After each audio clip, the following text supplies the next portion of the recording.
Brett Kavanaugh's confirmation battle was this year's most dramatic news story and exposed the dangers we all face from uncorroborated allegations of sexual misconduct.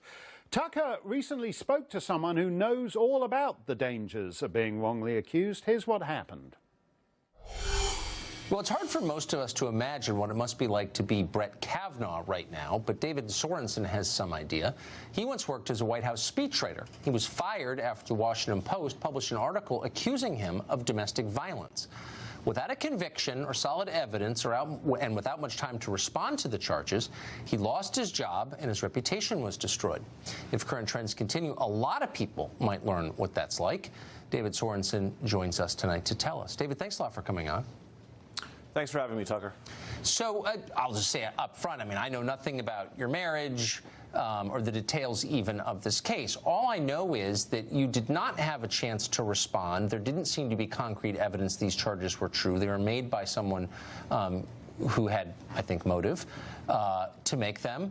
And the consequences you suffered were overwhelming. What was your response to this? Well, I felt a deep and profound frustration. I think that Judge Kavanaugh is feeling that right now, as we speak, probably, that I never thought I'd feel in my life. And the feeling of having your reputation that you've so carefully built over so many years be destroyed in an instant. And furthermore, for millions of people to believe these baseless accusations simply because they fit a political narrative is incredibly frustrating. And I couldn't imagine how difficult it must be, actually, well, I could, for Judge Kavanaugh in the situation he's in right now. It's terrible. What I find so striking, reputation is something that's... You can't get back.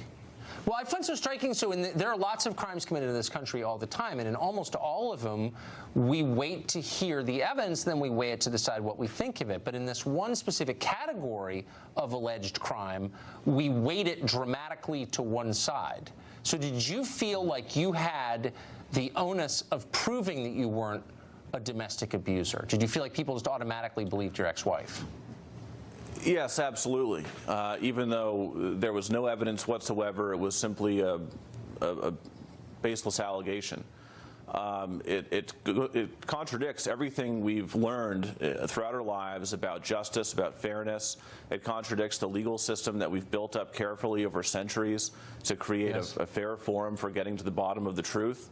And it's really scary how the left is waging a war on the basic building blocks of our civilization when it comes to priorities like truth, fairness, merit, reason. These are things that are thrown right out the window at the expense of their pursuit of political power.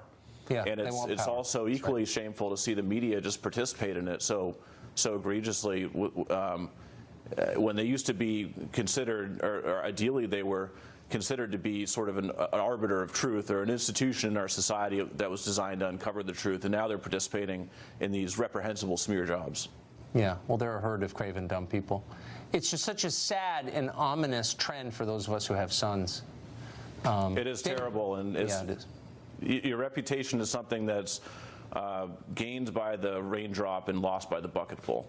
And Judge Kavanaugh is learning that the hard way, and I hope that we're calling him Justice Kavanaugh despite it all very soon.